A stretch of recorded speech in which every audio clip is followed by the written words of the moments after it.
ನೀವು ಟೆಂಡರ್ ಕರೆದ್ರೆ ಅಲ್ಲಿ ಹೋಗಿ ಮಾತಾಡಿ ಕೆಲಸ ಮಾಡಿಸ್ಕೊಳ್ಳಿ. ಸೀನಾಗಿ ನಾವು ಹೇಳುವಂತದ್ದು ಅಲ್ಲಿ ಕೆಲಸ ಮಾಡಿಸ್ಕೊಳ್ಳಿ. ನೀವು ಹೋಗಿ ಆಗುದಿಲ್ಲ. 12:30 ಗಂಟೆ ಆಯ್ತು ಚರ್ಚೆ ಆದಾಗ ಅವರು ಟೆಂಡರ್ ಕ್ಯಾನ್ಸಲ್ ಮಾಡೋರು ಮಾಡಿದ್ದು ಟೆಂಡರ್ ಅವರ ಆಫೀಸಲ್ಲಿ ಕೆಲಸ ಮಾಡಿಸಿ ಆಯ್ತು ತಗೊಳ್ಳಿ. ಅವರೇ ಆಫೀಸಿಗೆ ತಗೊಳ್ಳಿ. ಒಬ್ಬ ಅಧಿಕಾರಿ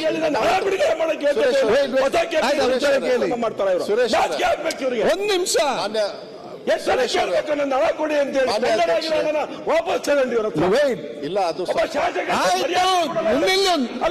ಶಾಸಕರಿಗೆ ಮರ್ಯಾದೆ ಆಯ್ತು. ಅದು ಈಗ ನೆನಪಾಗಿದೆ ಅವ್ರು ಕೇಳುವಾಗ ಶ್ರೀನಿವಾಸ್ ಕೇಳುವಾಗ ಅದು ಒಂದ್ಸಲ ನೆನಪಿರಲಿಲ್ವಾ? ಆಯ್ತು ಈಗ ಅವ್ರಿಗೆ ಮಾತಾಡಿ ಆಗ್ತಾರೆ ನೀವು.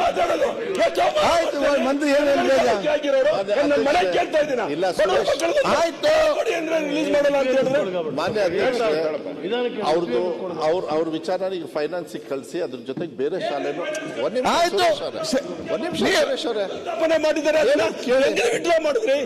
ಇವರು ಅಧಿಕಾರಿಗಳು ಮಾಡಿರುವಂತ ಅವಾಂತರ ಇವರಿಗೆ ಡೈರೆಕ್ಟ್ ಆಗಿ ಅಧಿಕಾರಿಗಳಿಗೆ ಹೇಳಿ ಹಣನೂ ಕೂಡ ಸರ್ ಜಡ್ಪಿಲಿದೆ, ಜಿಲ್ಲಾ ಪಂಚಾಯತಿಲಿ ಹಣ ಇದೆ. ಒಂದು ಆದೇಶ ಮಾಡಕ್ಕೆ ಅಧಿಕಾರಿಗೆ ಆಗಲ್ಲ ಅಂತ ಹೇಳಿದ್ರೆ ಇವರು ಫೈನಾನ್ಸ್ ಕಳಿಸ್ತೀನಿ ನೋಡ್ತೀನಿ. ಒಂದು 50 ಸಲ ಸರ್ ಕಾಲೊಂದು ಹಿಡ್ಕೊಂಡಿಲ್ಲ ಸರ್ ಅವ್ರಿಗೆ. ನಾನು ಹಕ್ಕುಚ್ಚಿದ್ದೀನಿ ಸರ್, ನಾನು ಬಡವ್ರ ಮಕ್ಕಳು ಸರ್. ಅದು 50 ಮೈಸೂರು ಮಹಾರಾಜರು ಕಾಲದಲ್ಲಿ ಪ್ರಾರಂಭ ಆಗಿರೋ ಶಾಲೆ, 75 ವರ್ಷ ಇತಿಹಾಸ ಅಂತ ಇರೋ ಶಾಲೆ.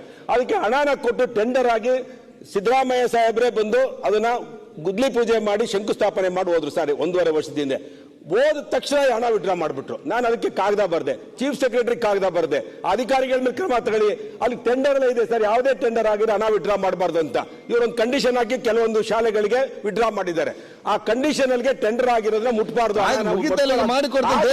ಹಾಕಿದ್ಮೇಲೆ ಸರ್ ಆ ಅಧಿಕಾರಿಗಳ ಮೇಲೆ ಕ್ರಮ ತಗೋಬೇಕಲ್ಲ ಸರ್. ಹೇಳಿ ಸರ್, ಮಕ್ಕಳಿಗೆ ಅನ್ಯಾಯ ಆಗಿದೆಯಲ್ಲ ಸರ್. 1.5 ವರ್ಷದಿಂದ ಆ ಶಾಲೆಯಲ್ಲಿ ಓದುವಂತ ಮಕ್ಕಳುಗಳು ಸರ್ ಸೋರ್ತಾ ಇದೆ.